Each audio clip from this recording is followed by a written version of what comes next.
একজন পার্মানেন্ট উপাচার্য দিতে পারতেন মুখ্যমন্ত্রীর তালিকা থেকে। মুখ্যমন্ত্রী যাকে 1 নম্বরে রেখেছেন তিনি সেটা করলেন না, মুখ্যমন্ত্রীর তালিকা গ্রহণ করলেন না, বরং তিনি ইউনিভার্সিটিটার একটা অচলাবস্থা টেনে আনলেন।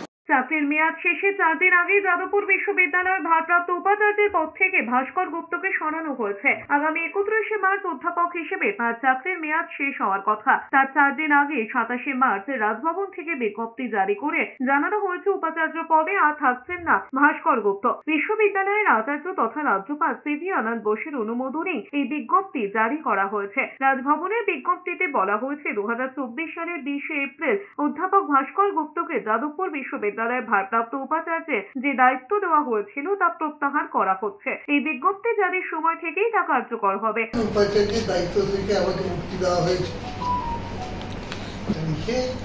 আমি যেহেতু অবসর গ্রহণ করতাম অধ্যাপক হিসাবে, ফলে আগে যে দায়িত্ব দেওয়া হয়েছিল আমাকে সেই চিঠিটা এমনিতেই আর কোনো আইনি বা নৈতিক কোনোভাবেই তার কোনো ভ্যালিডিটি থাকতো না।